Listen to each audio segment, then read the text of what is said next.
automático que nos proporciona retroalimentaciones personalizadas, en forma de dolor y agotamiento, pero también de miedo e inseguridad, y utiliza todo eso para animarnos a parar antes de arriesgarlo todo.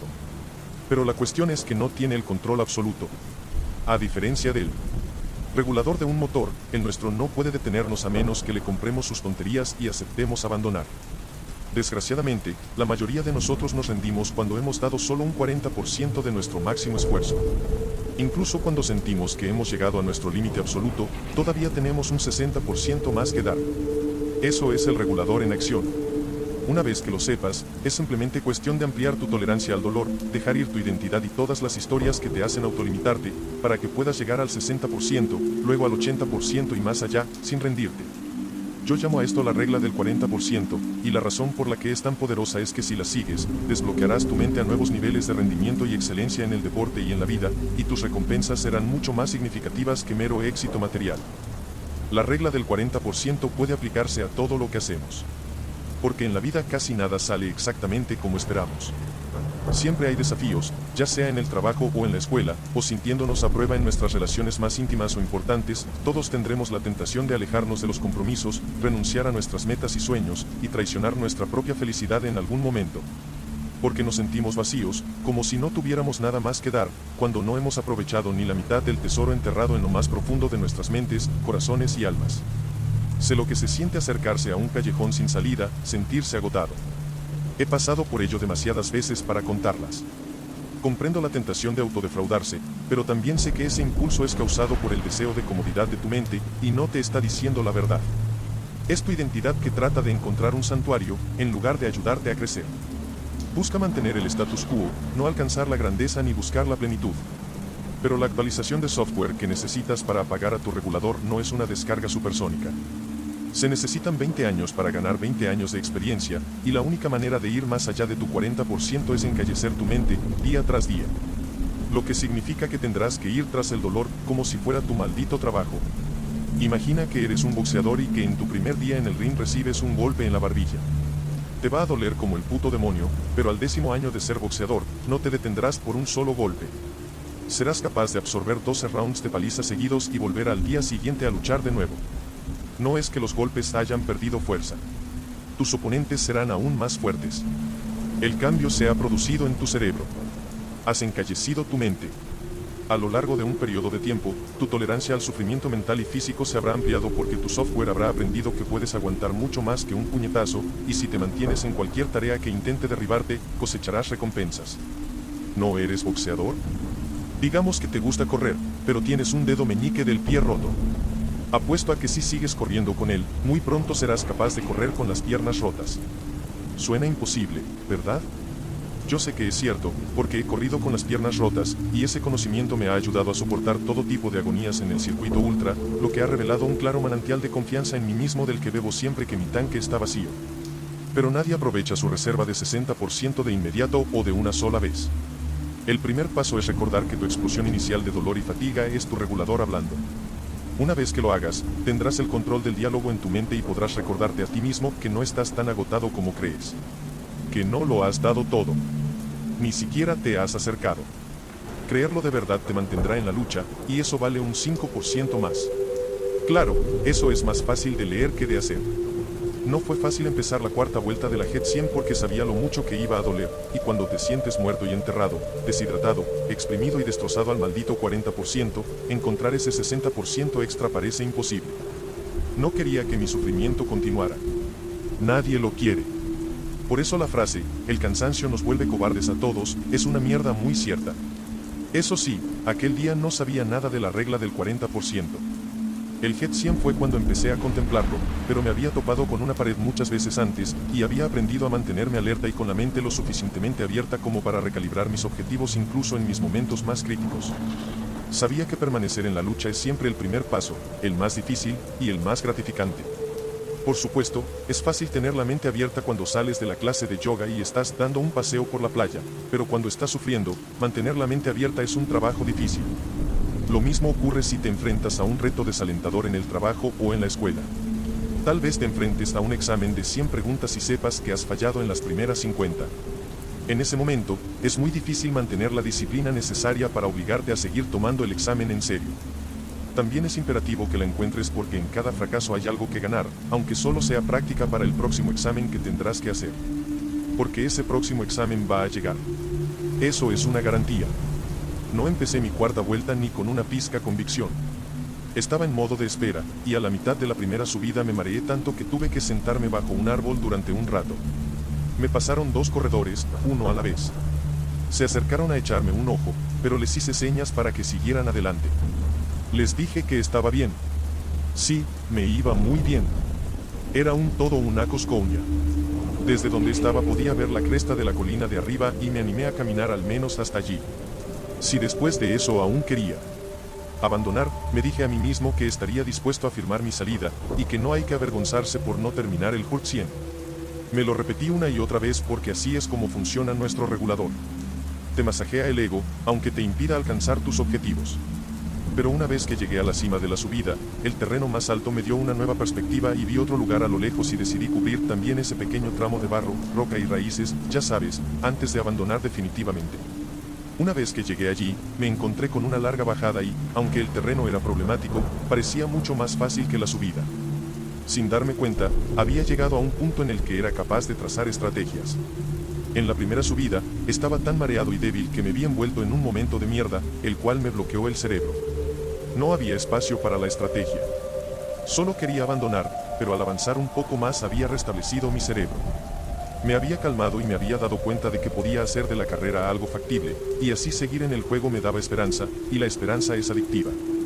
Así, fui acumulando fichas de 5%, desbloqueando más energía, y luego consumiéndola a medida que el tiempo se iba desvaneciendo hasta la madrugada. Me cansé tanto que casi me dormí de pie, y eso es peligroso en un sendero con tantas curvas y precipicios.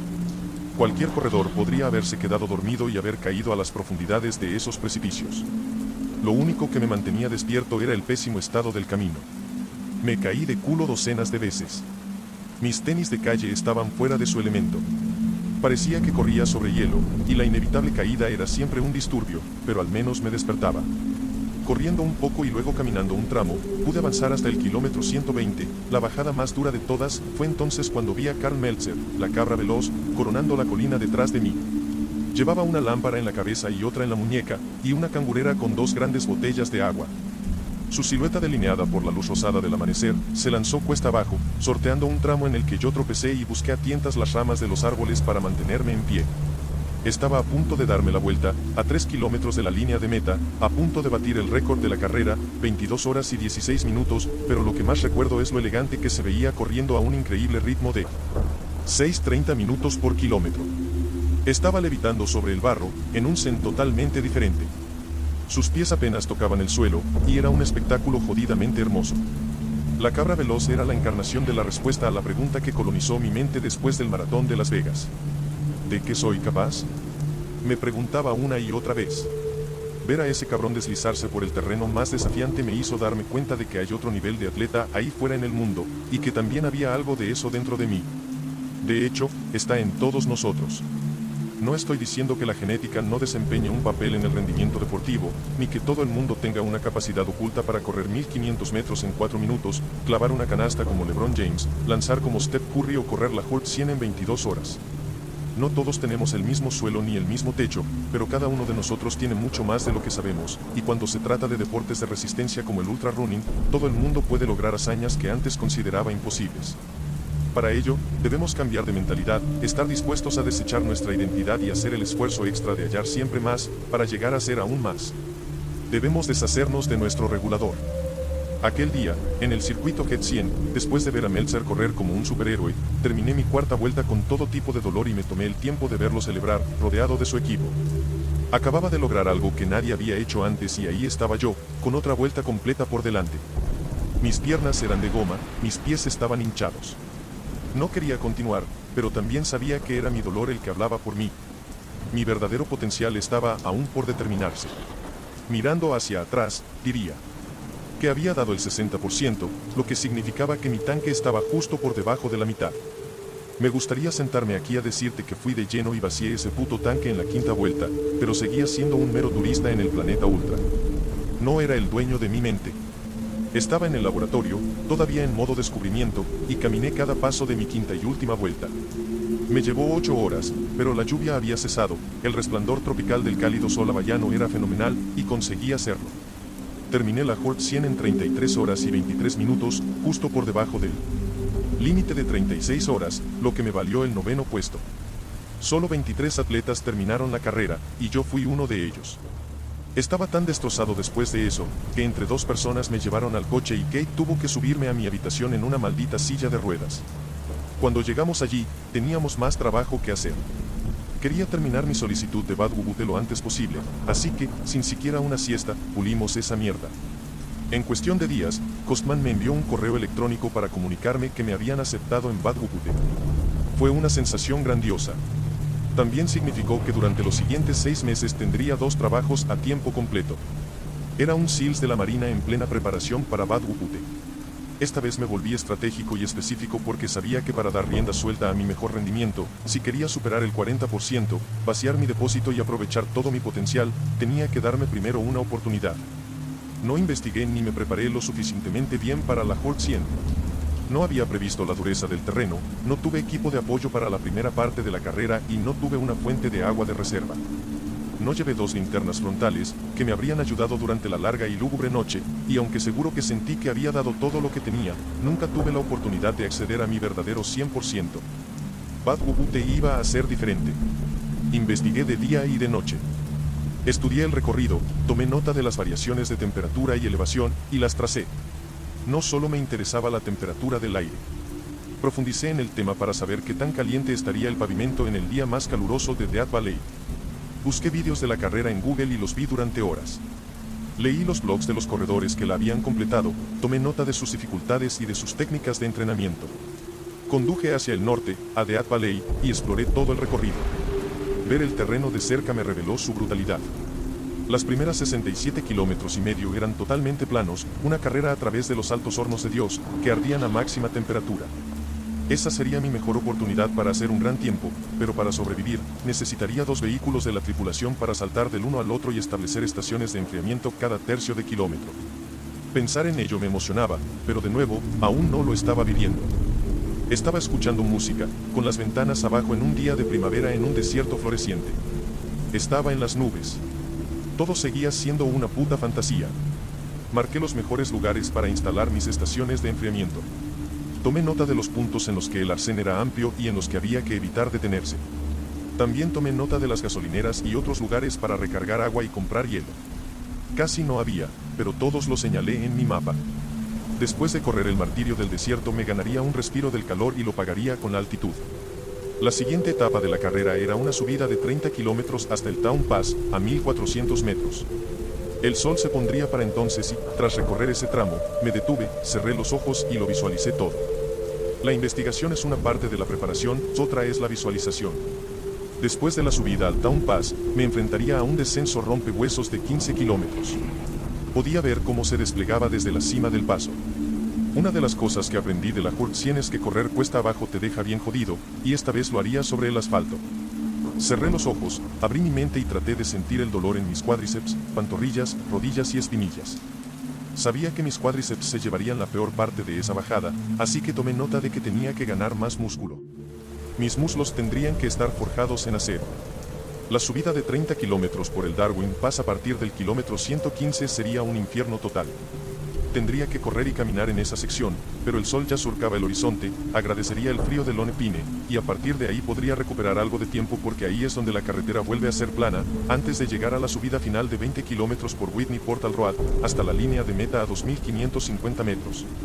Por otra parte, es fácil escribir, recuperar el tiempo, en el bloc de notas, y otro ejecutarlo cuando estás ahí, en la vida real, pero al menos tenía notas. Junto con mis mapas marcados, formé mi archivo, Bad Ubute, que estudié como si me estuviera preparando para otra prueba ASVAB. Me sentaba en la mesa de la cocina, los leía y releía, y visualizaba cada kilómetro lo mejor que podía, pero también sabía que mi cuerpo aún no se había recuperado de Hawái, lo que dificultaba el otro aspecto, aún más importante, de mi preparación para Bad Ubute, el entrenamiento físico. Necesitaba entrenamiento físico urgentemente, pero los tendones me dolían tanto que no pude correr durante meses. Las páginas volaban del calendario. Necesitaba ponerme más duro y convertirme en el corredor más fuerte posible, y el hecho de no poder entrenar como esperaba me restaba confianza. Además, se había corrido la voz en el trabajo de en que me estaba metiendo, y aunque tenía algo de apoyo de los compañeros SEALs, también recibía cierta parte de negatividad, especialmente cuando se enteraron de que todavía no podía correr. Pero eso no era nada nuevo. ¿Quién no ha soñado con una posibilidad, para sí mismo, solo para que sus amigos, colegas o familiares se caguen en ella? La mayoría de nosotros estamos muy motivados para hacer cualquier cosa para perseguir nuestros sueños, hasta que los que nos rodean nos recuerdan el peligro, los inconvenientes, nuestras propias limitaciones y todas las personas que nos precedieron y no lo consiguieron. A veces los consejos vienen de una buena intención. Realmente creen que lo hacen por nuestro bien, pero si los dejas, estas mismas personas te convencerán de que no persigas tus sueños, y tu regulador les ayudará a hacerlo. Esa es una de las razones por las que inventé el tarro de galletas. Debemos crear un sistema que nos recuerde constantemente quién carajos somos cuando estamos en nuestro mejor momento, porque la vida no nos va a recoger cuando nos caigamos. Habrá bifurcaciones en el camino, cuchillos en tu maldita espalda, montañas que escalar, y solo somos capaces de estar a la altura de la imagen que nos creamos. Prepárate. Sabemos que la vida puede ser dura y, sin embargo, nos compadecemos de nosotros mismos cuando no es justa. A partir de este momento, acepta lo siguiente como las leyes de la naturaleza de Goggins: se burlarán de ti. Te sentirás inseguro. Puede que no seas el mejor todo el tiempo. Puede que seas el único negro, blanco, asiático, latino, mujer, hombre, gay, en una situación determinada. Habrá momentos en los que te sentirás solo. Supéralo. Nuestras mentes son jodidamente fuertes, son nuestra arma más poderosa, pero hemos dejado de utilizarlas. Hoy tenemos acceso a tantos recursos como nunca antes y, sin embargo, somos mucho menos capaces que los que fueron antes de nosotros. Si quieres ser uno de los pocos que desafían esas tendencias en nuestra cada vez más débil sociedad, tendrás que estar dispuesto a entrar en guerra contigo mismo y crear una identidad totalmente nueva, lo que requiere una mente abierta. Es gracioso, ser de mente abierta suele ser etiquetado como de la nueva generación, débil. Al diablo con eso. Ser lo suficientemente abierto para encontrar un camino es de la vieja escuela. Es lo que hacen los cavernícolas. Y eso es exactamente lo que hice. Le pedí prestada la bicicleta a mi amigo Stokes, que también se graduó en la clase 235, y en lugar de ir corriendo al trabajo, iba y volvía en bicicleta todos los días.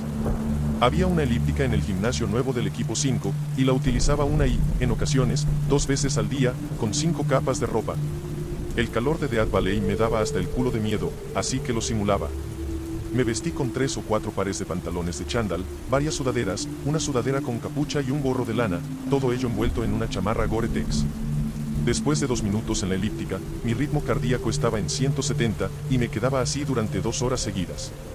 Antes o después me subía a la máquina de remo y recorría 30.000 metros, lo que equivale a 30 kilómetros. Nunca hacía nada durante menos de 10 o 20 minutos. Toda mi mentalidad era ultra. Tenía que serlo. Después se me podía ver la ropa empapada, como si la hubiera sumergido en un río.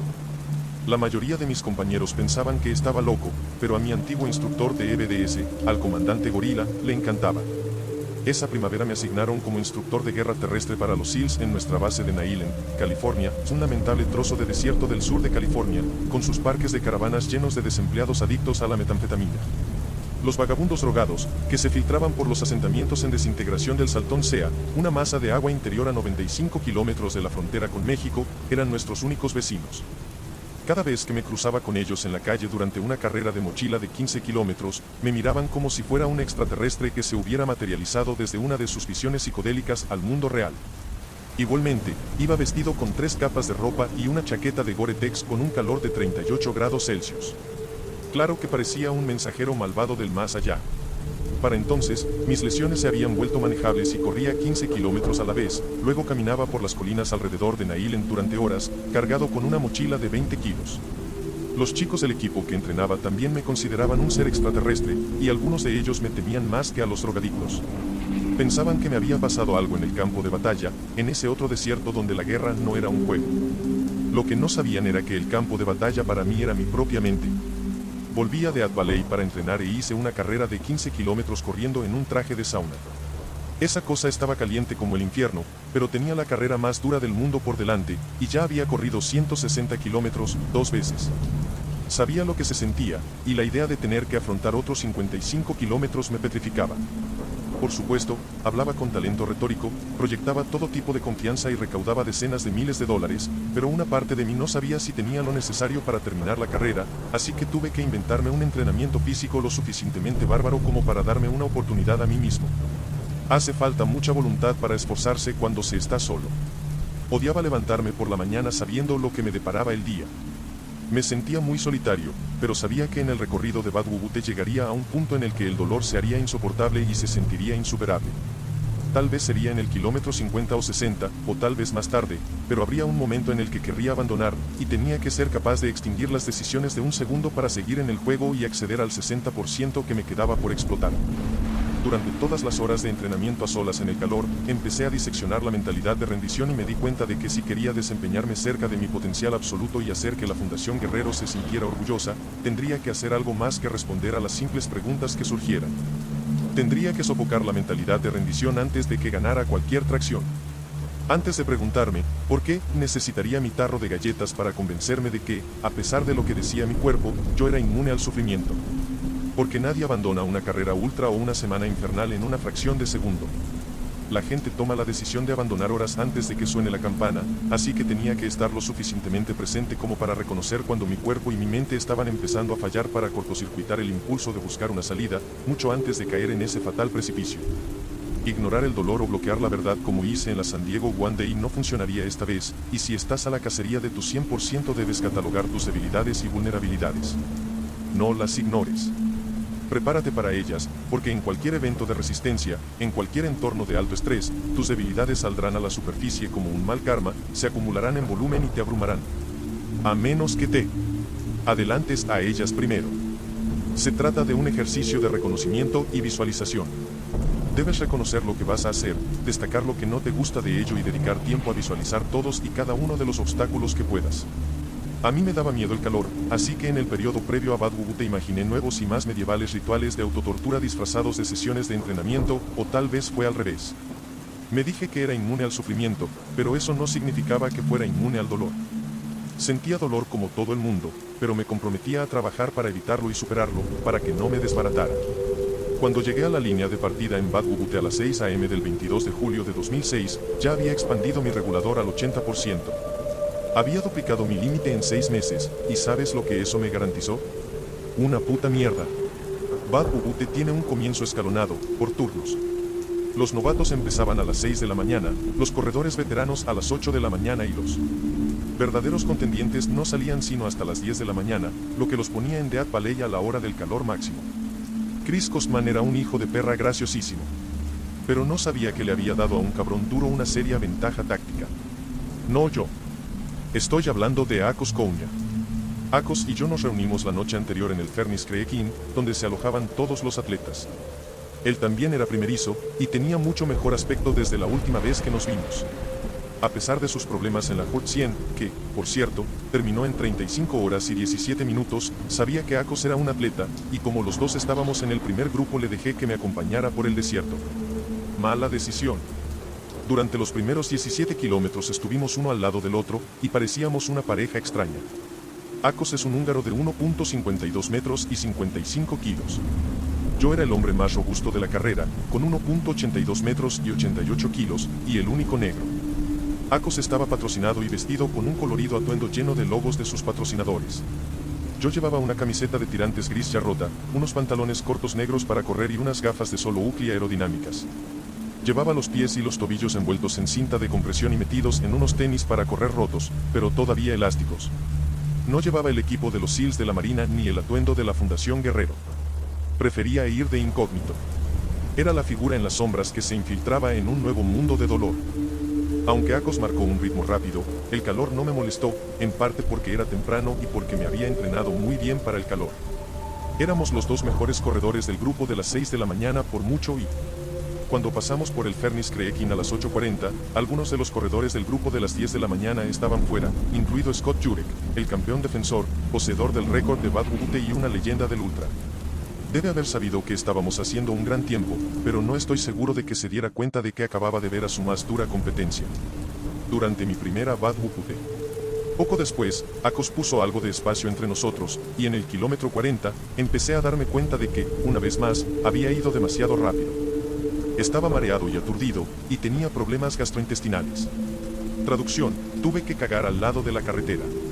Todo ello era consecuencia del hecho de que estaba gravemente deshidratado. Mi mente daba vueltas con un pronóstico terrible tras otro. Las excusas para abandonar se acumulaban una sobre otra. No hice caso. Respondí ocupándome de mi problema de deshidratación y tomando más agua de la que quería. Pasé por el punto de control de Stovepipe Wells en el kilómetro 65 a la 1:31 de la tarde, una hora completa después de Acos. Llevaba más de 7 horas y media en la carrera y para entonces ya estaba casi exclusivamente caminando. Estaba orgulloso de haber atravesado Death Valley de pie. Me tomé un descanso, fui a un baño adecuado y me cambié de ropa. Mis pies se habían hinchado más de lo que esperaba y el dedo gordo del pie derecho llevaba horas rozando el lateral del tenis, así que parar fue un dulce alivio. Sentí la aparición de una ampolla de sangre en el lado del pie izquierdo, pero sabía que no debía quitarme los tenis. La mayoría de los atletas aumentan el tamaño de su calzado para correr. Bad Bubute, e incluso entonces recortan el panel lateral del dedo gordo para crear espacio para la hinchazón y minimizar las rozaduras. Yo no lo hice, y me quedaban 145 kilómetros por delante. Recorrí toda la subida de 28 kilómetros hasta el Paso Town, a 1480 metros. Como lo había previsto, el sol se puso al llegar, el aire se enfrió y me puse otra capa de ropa.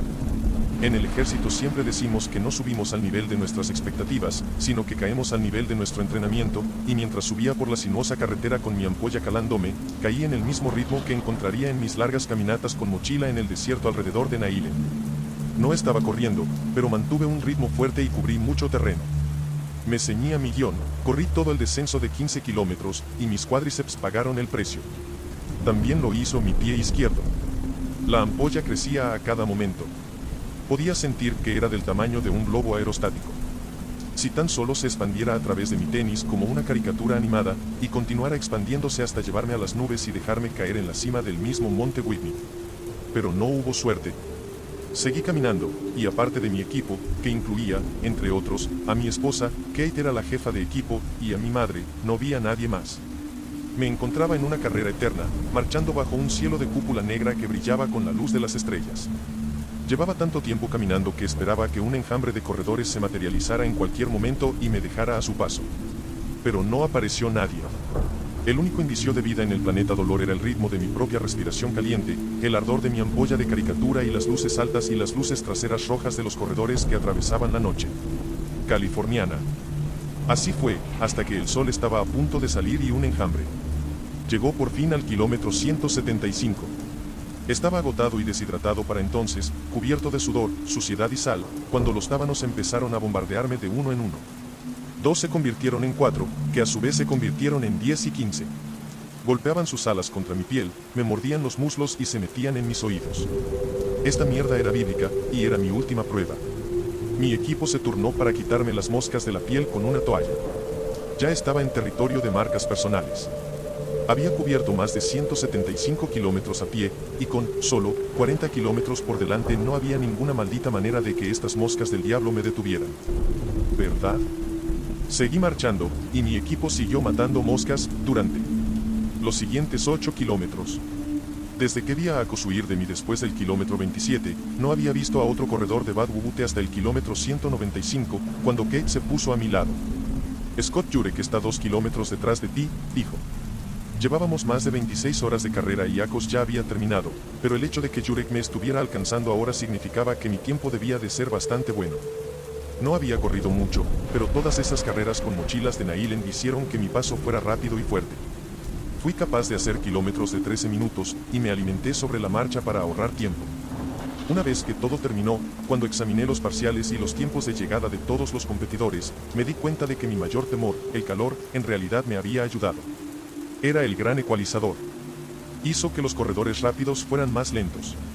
Con Jurek a la casa, me sentí inspirado para dar todo lo que tenía mientras giraba hacia Whitney Portal Road y comenzaba la subida final de 20 kilómetros. Recordé mi estrategia previa a la carrera de caminar por las cuestas y correr por los tramos llanos mientras la carretera volvía a zigzaguear como una serpiente que se desliza hacia las nubes.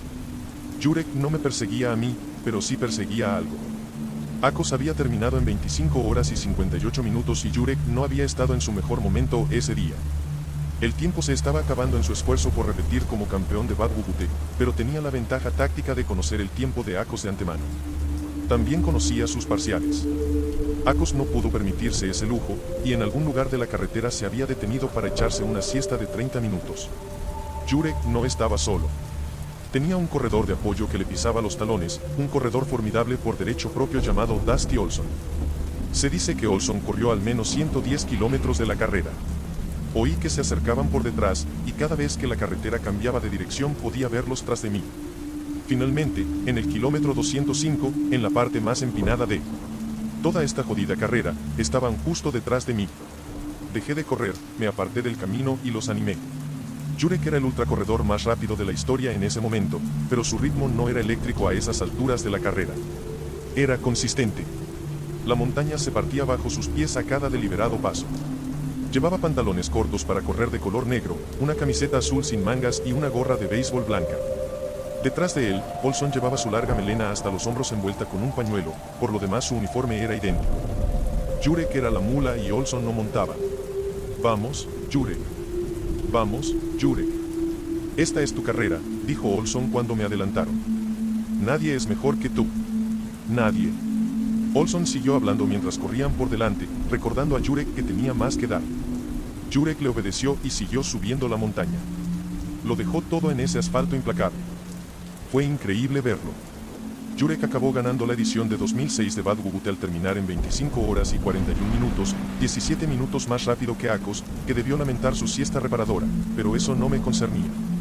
Tenía que terminar mi propia carrera. La Whitney Portal Road serpentea por un escarpe de rocas abrasadas y expuestas durante 15 kilómetros, antes de encontrar la sombra en los roodles de cedros y pinos.